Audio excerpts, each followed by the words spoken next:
everybody, it's Uncle Bobby, and I'm here to let you know I'm the new host of Rasslin and Racin. That's right, brought to you by my favorite place, Arden's Burger and Grill in Central South Carolina. And don't forget beef and ribbies. Oh boy, Angie and Donnie know how to give a good old boy good cooking.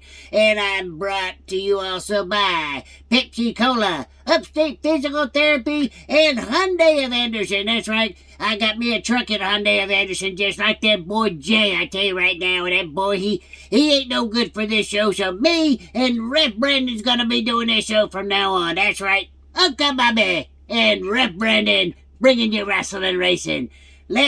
Well, you know what? Speaking of the man, let's hear from him right now. Ref Brandon, are you on the phone? I am here, Uncle Bobby. How are you doing? Oh, I'm doing great. I watch your show each and every day. Tell us where everybody can find you there, Ref. On YouTube, Ref Brandon and the Todd family post just about every single day. It's mainly football but I also do talk NASCAR, baseball, basketball, the NFL.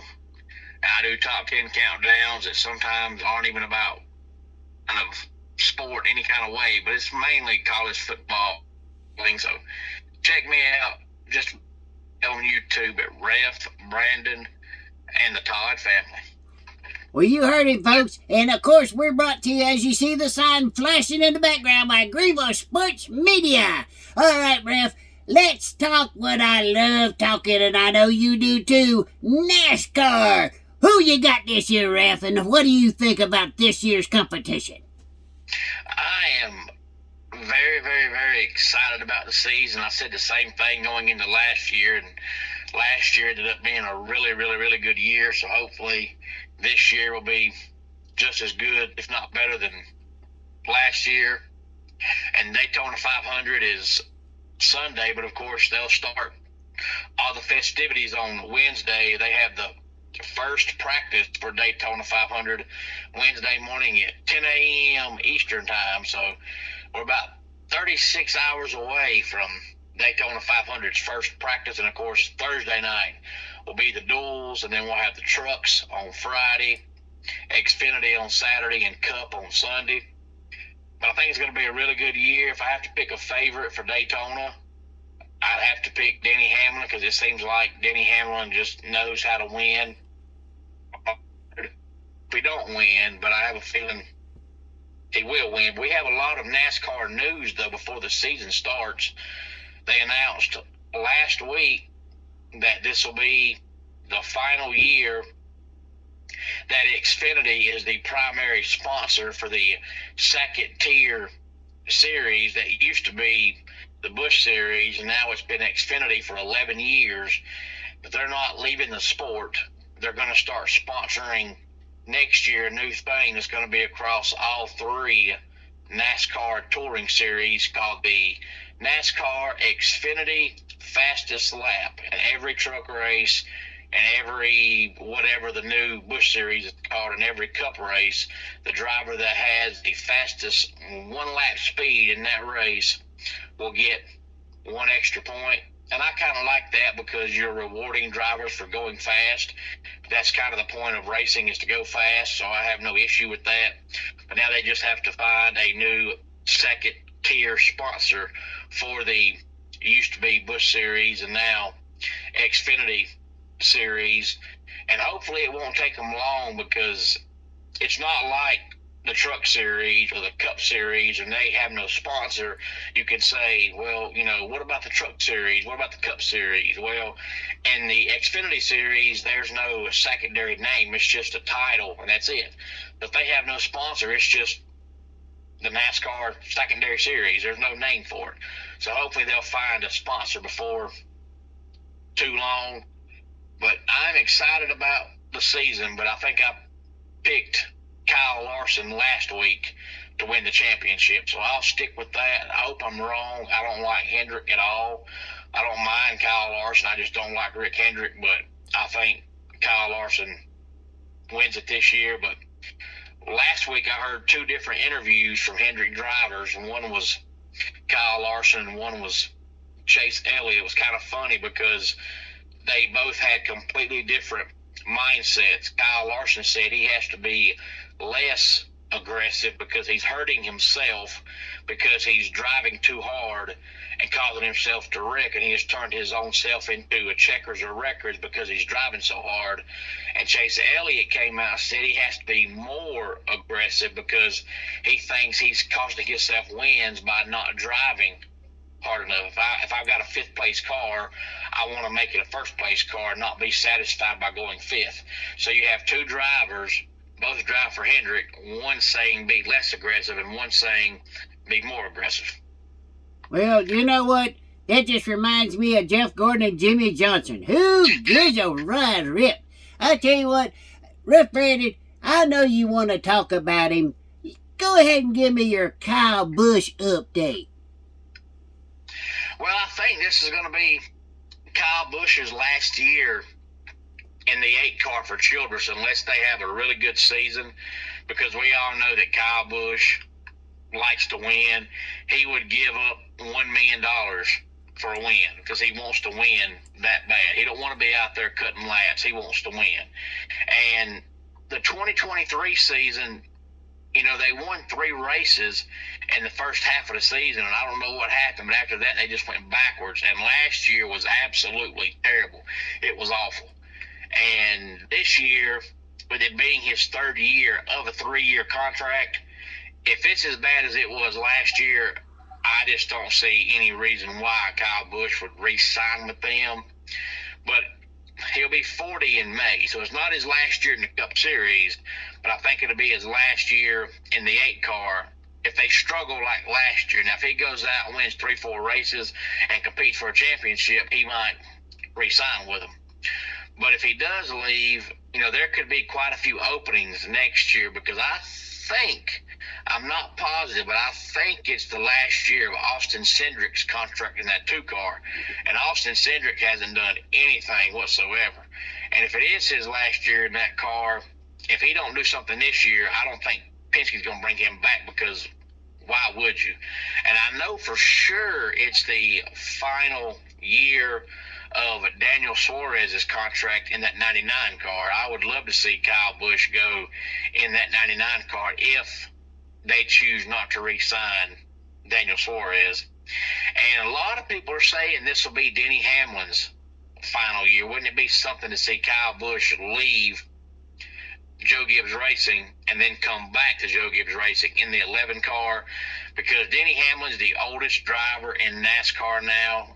He'll be 45 in November, and he lost his 2 main sponsors. And I really firmly, truly believe he lost those sponsors because, you know, he's involved in a lawsuit with NASCAR, and most sponsors aren't going to want to sponsor you in a NASCAR race if you're in turn suing NASCAR.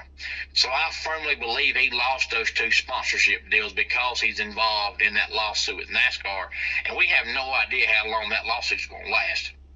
But if Denny Hamlin was to win a championship, there's no doubt in my mind he'd retire. But he still wants to win one so bad that I think he'll keep coming back as long as he can compete. But if he keeps losing sponsors left and right, he'll have to leave because he has no sponsor. So if Denny Hamlin chooses to either retire or gets let go due to contract issues, I'd love to see Kyle Busch in that 11 car for Gibbs. But I can see him going to 99 if they don't re-sign Suarez. But he'll be somewhere next year besides the 8 car unless they have an incredible year. If he goes out there and struggles like last year, he's not going to re-sign with them, because why would you? They've done nothing to warrant you staying with them. Well, I tell you what, Rough Brandon, if Kyle Busch signs anywhere, he needs to sign somewhere where they got Busch Beer as the sponsor. What's your thoughts on that? You know, that's always been a weird thing that I honestly, really, truly have never understood. And I'm glad you brought that up, because I was actually going to ask about it a while ago, talking about the Busch series, and I forgot. But, you know, Busch wants to continue sponsoring, but they can't because they say it's not PC enough. It's wrong to have a title sponsor that's alcohol, because it's like you're promoting alcohol. And I don't drink, never have. I can see Bush on the screen 5,000 times and I have no desire to drink. But it makes no sense because you still got Bush on the cars. So what's the difference in having Bush on the cars and having Bush as a title sponsor? It's still a beer company either way. That makes no sense to me. Just like, Winston Cup wanted to continue being a sponsor, and they had to stop being a sponsor because they said, you're pretty much promoting smoking cigarettes.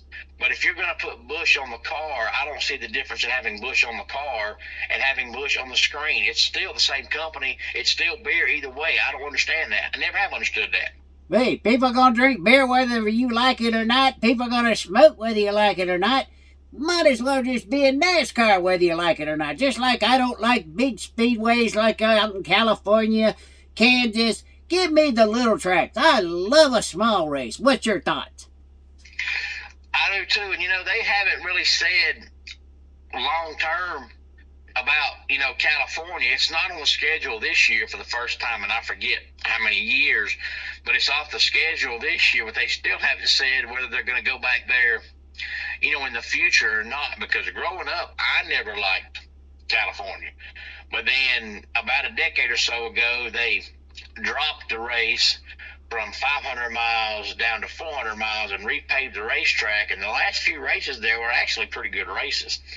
But I like short track races for the most part. I've never cared for Richmond. To me, Richmond's too wide, and there's just too many times that they go just hundreds of laps with nothing happening and no cautions, and I think that's why Richmond's about to come off the schedule. But I like Bristol and I like Martinsville, and I would have no problem if they would take the Bowman Gray racetrack they went to last week and put that on the schedule permanently.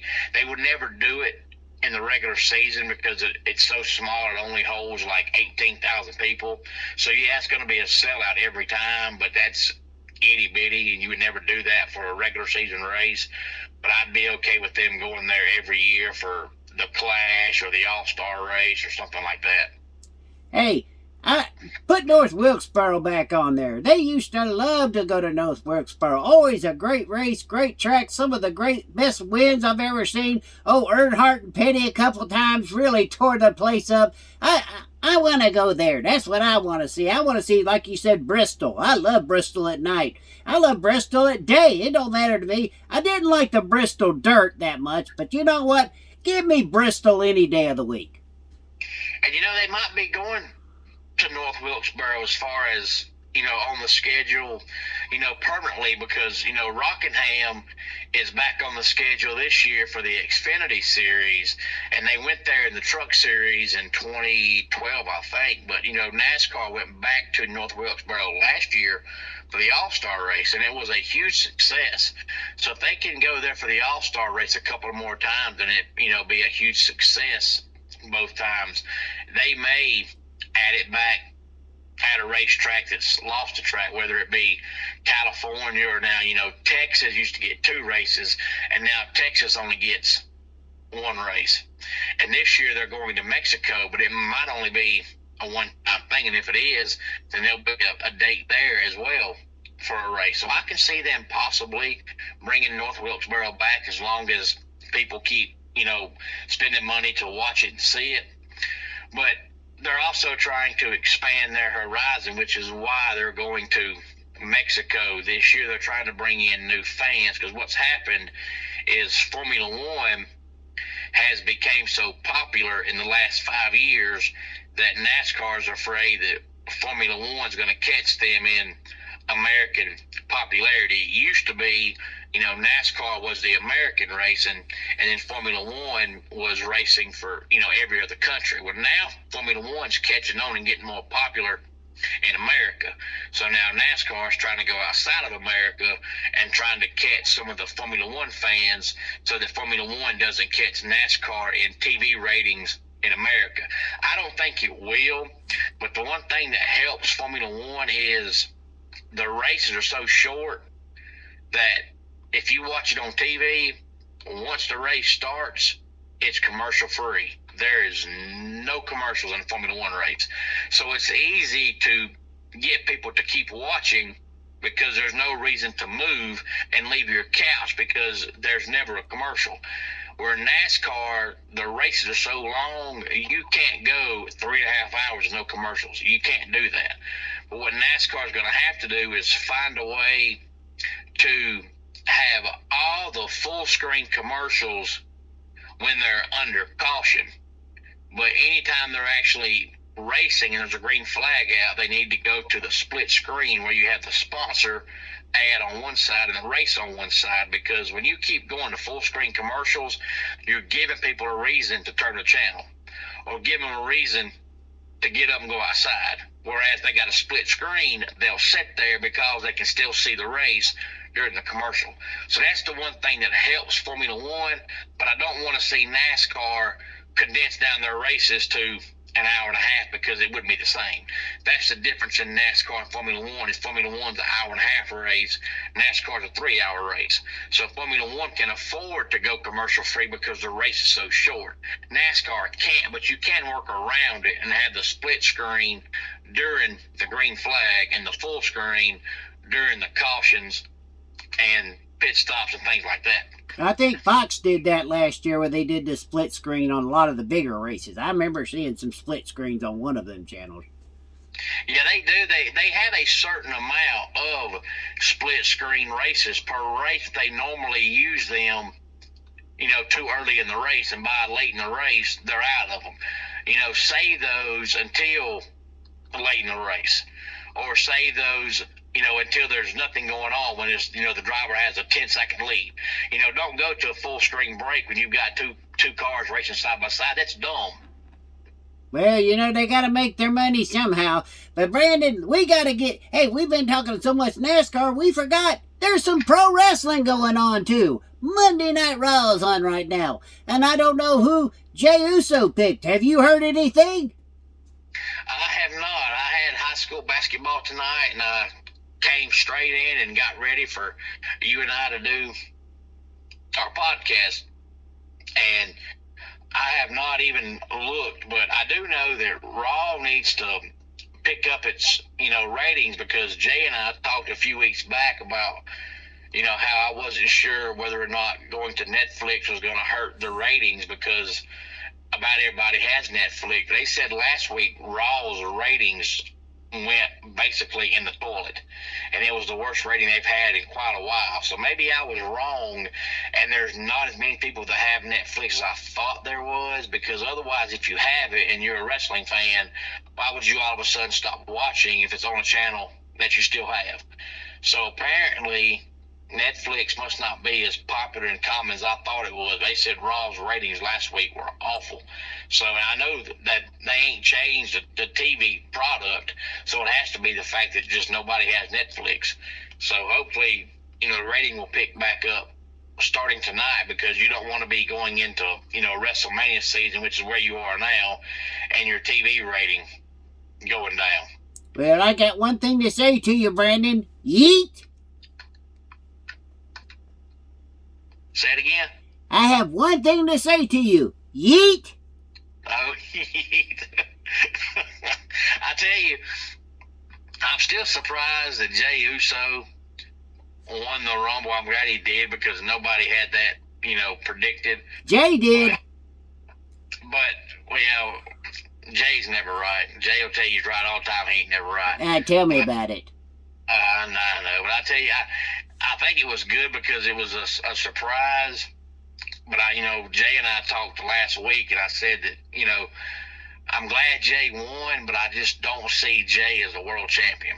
And if you're not going to give Jay the world title, then even though it was good that he won because it was a surprise, it's kind of a waste of a WrestleMania match if you're not planning on giving Jay the title. And I just don't think Jay is a world champion. I think he's popular now, just like Daniel Bryan was popular because of the yes word. I think Jay's popular now because of this whole yeet thing. Once that dies down, Jay's done. Yep. I agree. The yeet. Yes, I can yeet. It's just me, Oos. Yeah. Anyway, hey, we got to talk about the Elimination Chamber. It's coming up. But you know what, Brandon? Before I go, I just want to, I got to go back to what you just said. I think Jay can beat Gunther. I know he's your favorite wrestler. Everybody knows Gunther's your man. I think Jay could do it. I really do. He's got the fans. They need a fan favorite. They need somebody to bring some excitement to the title. But I think he won't hold it very long. I think they'll give him the moment, but then I think they could take it away by TLC. Yeah, I think Jay last week, if I'm not mistaken, said that he thinks Jay will beat Gunther, and then Gunther will end up being the one to dethrone Cody Rhodes and getting Cody Rhodes' championship. But I just don't know if I see Jay winning the belt at all. And to me, it wouldn't help him to win the belt and then turn around and lose it. That would be, kind of like when, Kane years and years ago, I think it was Kane's first world title, he beat Stone Cold at a pay-per-view back when they were on Sunday nights, and then lost it the very next night on Raw. Like, what good did that do? You didn't help Kane at all by making him look so monstrous for one night and then losing the belt again. I don't know that you're benefiting Jey Uso to give him the belt and then him turn around and drop it in a month or two. Hey. But I just don't know if I see Jay as a long-term champion either. So honestly, I really don't know. Get this idea, Brandon. This is just I'm throwing it out there to you. Jay wins the world title at WrestleMania. Okay? He wins the world title. Remember, it's on night 1. Night 2, everything goes like it's supposed to be. Monday Night Raw happens. Jay's got to defend his title. He says, I'm open to anybody. Out comes Roman Reigns and cheats and wins the title, creating another bloodline war. Well, as long as this bloodline thing is going on, I hope to God that don't happen. That's the last thing I want to see is I'm ready for the bloodline to end, not keep going. And that would definitely make it keep going. But I could kind of see that happening, but I also don't know if they're going to give Roman the belt now, since he's now involved in this feud with Seth Rollins. I think Roman and Seth is a way to get both of them out of the world title picture and just have them go after each other, and their feud's going to last a pretty good little while. Well, we saw Solo Sikoa show back up on SmackDown, and he went right after Cody Rhodes. That just makes it's like everybody's going after Cody at the same time. Is this the way they're going to get all of them in the Elimination Chamber to go after him? Yeah. I really, truly don't know if they have decided who Cody's going to wrestle at WrestleMania. So I think they're doing this just to kill time until they figure out who he's going to wrestle. Because I honestly think Jay is going to go after Gunther, and then Cody's left with, nobody, but we know Cody's going to wrestle somebody. But then if all the other main event guys have a match, then Cody's there with nobody. I think he's going to wrestle Randy Orton. That's my personal opinion. At Randy WrestleMania. Orton. Yeah, I really do. But right now, with Randy Orton being off TV, if he is going to wrestle Randy Orton, you really can't build that feud because Randy's not there. So you have Cody there, and Cody needs to be on TV because he's your full-time champion. He's not your Brock Lesnar once every 6 months champion. He's your full-time champion. So he wants and needs to be on TV. But if he is going to wrestle Randy Orton, Randy's not on TV, then right now you have Cody just having filler spots. So I really, truly think Cody's just there to do filler spots until they find his opponent, which I think it's going to be Randy Orton, but it could be Kevin Owens again, and it could be Kevin and Randy, and it could be Kevin and Sammy, and it could be Kevin, Sammy, and Randy. But somehow, some way, WrestleMania is going to be Cody Rhodes on one side and Randy Orton on one side. But wait, the only way you could do that is if he's in Elimination Chamber. I haven't seen nothing on Orton even getting in the qualifier matches. But we know it's Randy Orton. He's the man. If he's ready at WrestleMania, he'll be there. But Jay and I talked, last week, and I think I rattled off 5 or 6 matches that I already see for WrestleMania. I think it's going to be John Cena against Logan Paul. I think we're going to see Roman Reigns versus CM Punk. Yep. Versus CM Punk versus Seth Rollins, and I think we're going to see Damian Priest and Drew McIntyre, and I think we're going to see Cody Rhodes, somehow, some way, Randy Orton's involved. We're going to see Jay and Gunther, and I'm still not positive if Charlotte's going to go after Rhea Ripley or Tiffany Stratton. It needs to be Rhea Ripley. It should be Rhea Ripley, but I could also see it being Tiffany Stratton. And I think those will be your main event top matches. I don't know which ones will be night one and night two, but that'll be the matches that get the most focus, the most attention. I really don't understand the whole Drew McIntyre versus Damian Priest thing. It doesn't make any sense to me, but I can tell they're going that way, but I don't understand why they're going that way, because Drew McIntyre, in my opinion, everybody's opinion, had the best year of his life in the wrestling business last year. So now you're going to reward him by putting with Damian Priest. I don't understand that. Well, I like Damian Priest. He's a good wrestler. What's the problem with him? I like him too, but to me, Drew McIntyre is a main event guy, and Damian Priest is a mid-card guy. He's a former world champion. I know, and his world championship run was a flop. It was as bad as Jinder Mahal, Jack Swagger flop. Oh, mercy. Mercy, mercy. I didn't think it was that bad. But, Rep Brandon, tell us was you out there wrestling this past week? Actually, this past Saturday, I was at SWA, and we had a battle royal and a ladder match, and we had a cage match all on the same night on Saturday night at SWA. Now, this weekend, of course, is a busy weekend for me because my daughter turns 11 on Thursday. Happy birthday! And then, of course, Friday is Valentine's Day, so this weekend will be a family weekend around all the NASCAR I'm going to be watching this weekend. But then next Saturday, I'll be up in, I guess you can kind of sort of call it the upstate of South Carolina. I'm not sure how much of the area is called the upstate, but next Saturday there is a promotion running in 96 South Carolina, and they're doing a live TV taping. And they said anybody that wants to come sit in the crowd, tickets are free. And you can't beat free. So I have a feeling we'll have a jam-packed, sold-out crowd next Saturday. The show's going to start at 1 o'clock in the afternoon, and it's going to be a live TV taping next Saturday in 96 South Carolina. So no show this weekend, and then next weekend I'll be in 96 South Carolina. I've been to South Carolina 11 times in my life, and I've never been to 96, but I'm going next Saturday.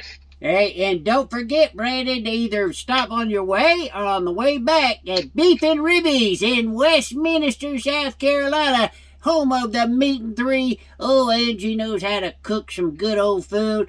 Got Jamie there, Donnie, Paul, everybody. They just do a great job at Beef and Rib in Westminster, South Carolina. And also don't forget Arden's Burger Grill in Central South Carolina. Just the best food you can get. Oh, the Paladin Burger, the best wings, double dipped. Oh, my mercy. I took some to Furman this past week, Riff, and everybody ate everything. There wasn't nothing left. I tell you, the corruption, the stinging honey garlic, the habanero, they all went. I mean, it was just a mess. There was wings flying everywhere. But anyway, we want to thank everybody for watching Rasslin and Racin this week. Make sure you catch us every week. I'm going to try to beat Jay up and get this job for permanent. I'm not going to let him be back here because I love talking to Ref Brandon. He's a good old guy. Ref, tell them where they can find you each and every week. On YouTube, just about every day, Ref Brandon and the Todd family. The channel is slowly growing, and I love it. And I've actually had people over the past 2 or 3 months doing live videos when I can. I've probably had about 25 different people ask me if they can donate money to the channel, and I have to tell them that they can't because I don't make any money doing it, which is good because it shows that I love what I do and I'm not doing it for money. But I don't have, I don't have Cash App, PayPal, Venmo, any of that. So there's just no possible way for anybody to donate if they wanted to. But I am glad that they ask and they want to, because that means they're enjoying what I'm doing, and that's good. And I might get there one day and do that eventually one day, but I just feel like doing it so soon, it makes it look like you're doing it just for money, and that's not why I'm doing it. But I do appreciate people wanting to give, and I do appreciate the channel slowly growing. I like that a lot. Well, Rick Brandon, all I gotta say is if you're up at 96, I want to chase you up the ladder and take that title before you grab it. That's what I'm gonna do. Oh, okay, all right. I'd love to see you climbing a ladder, Uncle Bobby. Yeah, I'm gonna. It'll be a step ladder. That's what it's gonna be. It's not gonna be one of them tall ones. I can't. You'll have to bring the belt down to me. I can't.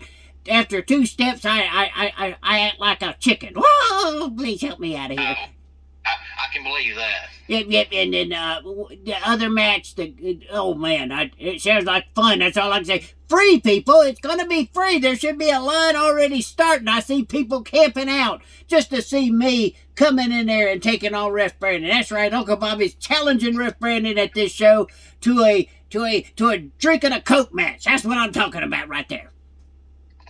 I can always go for a good Coke. There you go, ice cold Coca-Cola. Hey, but wait a second. I forgot our sponsor's Pepsi. Woo-hoo-hoo. Hey, we love you, Pepsi. We love you. Anyway, this has been Rasslin' Racin'. This is Uncle Bobby. That's Ref Brandon, and we appreciate you watching us this week here at GreenvilleSportsMedia.com. Make sure you follow us on our YouTube channel. Make sure you're watching us every single week, because we're going to drive everybody crazy giving you the best of NASCAR and wrestling. Nice talking to you.